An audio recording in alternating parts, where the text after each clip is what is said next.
안녕하세요. 류쌤의 쉽고 재미있는 역사 이야기 시간입니다.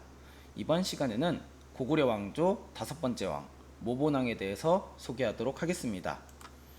대무신왕의 맏아들인 해우, 즉 모본왕은 서기 48년 고구려 5번째 왕으로 즉위합니다. 당시 모본왕의 어머니는 대무신왕의 첫째 부인, 즉 왕후였습니다. 하지만 그녀는 오랫동안 아들을 낳지 못했습니다. 그래서 대무신왕은 후궁을 맞이했는데 얼마 후 그 후궁이 아들을 낳았습니다.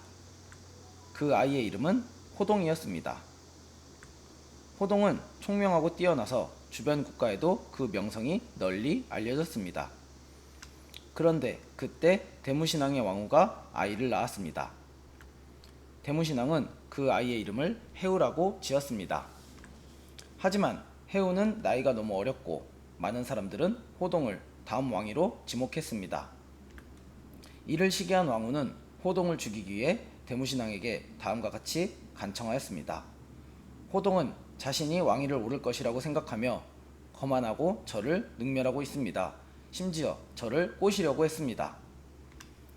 이 말을 들은 호동은 자신의 결백을 주장하기 위해 자살을 선택했습니다. 그리고 몇 년 후 대무신왕이 죽었으나 해우는 나이가 너무 어려 대무신왕의 동생인 민중왕이 왕위에 오르게 되었습니다. 하지만 4년 뒤 민중왕은 죽고 해우, 즉 모본왕이 왕위에 올랐습니다. 삼국사기에서는 모본왕의 성격에 대해 다음과 같이 기록하였습니다.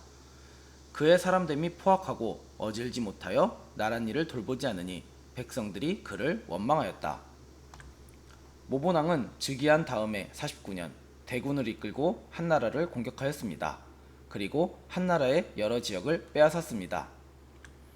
이에 당황한 한나라 황제 유수는 고구려와 화친을 제의하였습니다. 모본왕이 화친 제의를 받아들임으로써 고구려와 한나라는 한동안 평화가 지속되었습니다. 그리고 이 무렵 고구려에는 홍수와 우박 등 계속된 이상기후로 백성들이 어려움을 겪었습니다. 이에 모본왕은 나라의 곳간을 열어 빈민들을 구제하고 유랑민을 안정시켰습니다. 하지만 모본왕은 계속된 나라의 어려움에 성격이 포악해지고 신하들을 의심하기 시작하였습니다. 삼국사기에는 모본왕이 갈수록 포악해져 앉을 때는 사람을 깔고 앉았으며 누울 때는 사람을 베고 누웠다. 만일 사람이 움직이면 가차없이 죽였으며 신하 중에서 이를 간언하는 자가 있으면 활을 쏘았다. 라고 기록되어 있습니다. 그 당시 모본왕에게는 두로라는 충직한 신하가 있었습니다. 하지만 두로는 항상 모본왕을 두려워하였고 언제 죽을지 몰라 고민하고 있었습니다. 어느 날 그가 두려움에 눈물을 보이자 그의 측근이 왕을 죽이라고 꼬셨습니다. 이에 용기를 얻은 두로는 서기 53년 칼을 품고 모본왕을 찾아갔습니다.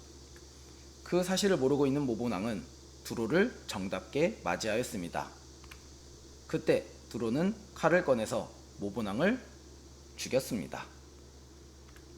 모본왕은 죽은 후 모본 언덕에 마련된 능에 묻혔습니다.